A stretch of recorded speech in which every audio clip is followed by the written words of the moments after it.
सहज योग कोई आज की चीज नहीं है।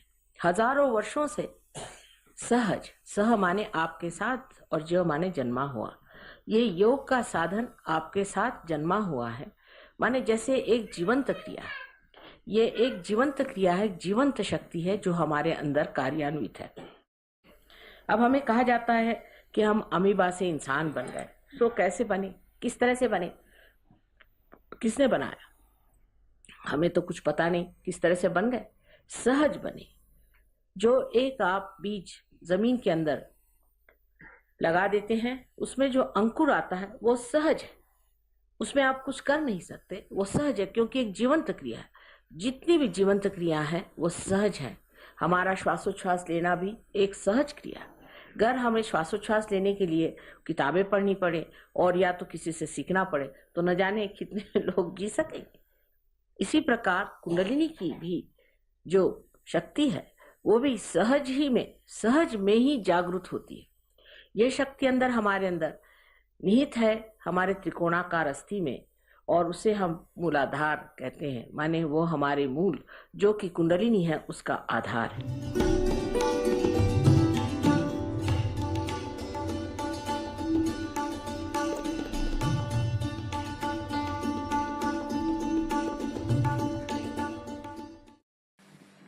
सर्वप्रथम कुंडलिनी का जागरण होना जब शुरू होता है तो श्री गणेश मूलाधार चक्र में इसकी व्यवस्था करते हैं।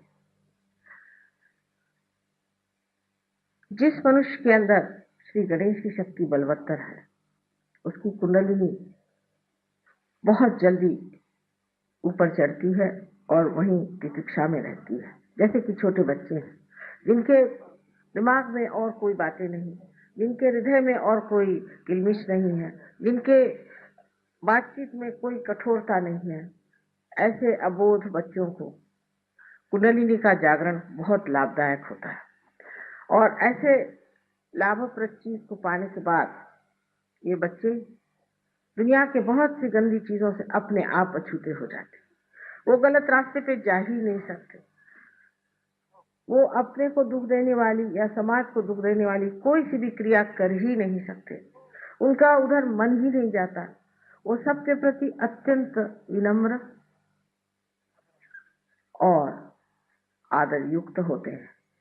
किसी का भी वो अपमान नहीं करते, किसी को वो दुख नहीं देते, किसी को वो तकलीफ नहीं देते। सारी चीजों के और उनकी दृष्टि अत्यंत शुद्ध और निर्मल होती है। किसी की चीज छीन लेना, किसी को दूषण देना, किसी पे अपने गलतियों का बोझ डाल देना, इन सब चीजों से परे होकर के वो एक बड़े समर्थ जीव तैयार होते हैं। और वो समर्थता ऐसी है कि उसमें वो अगर कोई गलत चीज देखते हैं तब भी एकदम पूरी सीना तान करके जो बात कहनी पड़ती कह देते हैं। कि जहां भी अधर्म होता है वहां वो खड़े हो जाते हैं।